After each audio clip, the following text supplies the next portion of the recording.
வண்டியில மாமன் பொண்ணு ஓட்டுறவன் செல்ல கண்ணு எங்க வீட்டு ராணி வர எல்லாம் வந்து பார்த்துக்குங்க.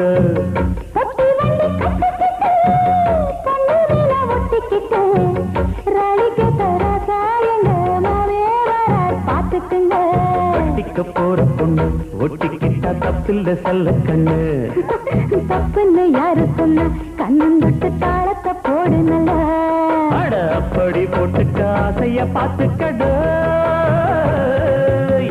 வண்டியில மாமன் பொண்ணு ஓட்டுறவன் செல்ல கண்ணு எங்க வீட்டு ராணி வாரா எல்லாம் வந்து பார்த்துக்குங்க.